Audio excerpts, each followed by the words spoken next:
magandang hapon mga idol ha. Ito lang, share ko lang sa inyo itong bagong daan dito.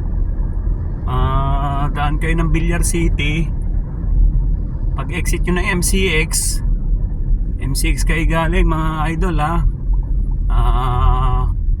Ikot kayo na rotonda. Kaliwa kayo sagad yung sa lusutan ng San Pedro. Tapos kanan kayo dito sa may Villar City. Ang labas na ito mga idol, Dasmariñas na sa may Windward.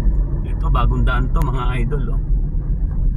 Windward na ang labas na ito sa may Kadiwa.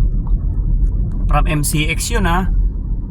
MCX manggagaling, diretso lang ang labas. Windward ng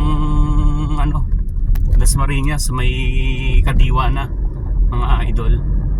Ayan, share ko lang mga idol ha. Galing talaga ni Villar mga idol oh. Ang laki ng lote pa rito mga idol. Ayan, Villar City to mga idol, Villar City.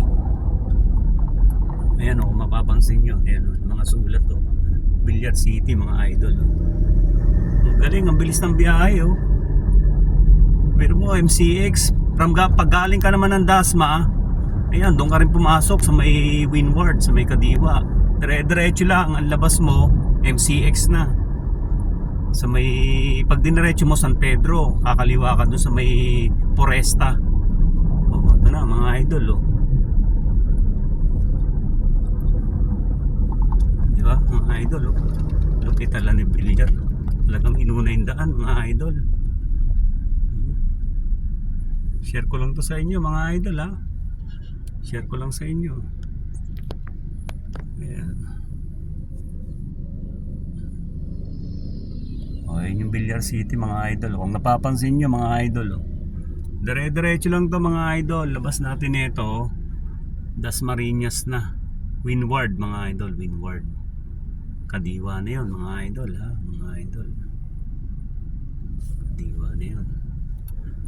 Ayan. Ganda ng daan. Dire-diretso lang mga idol.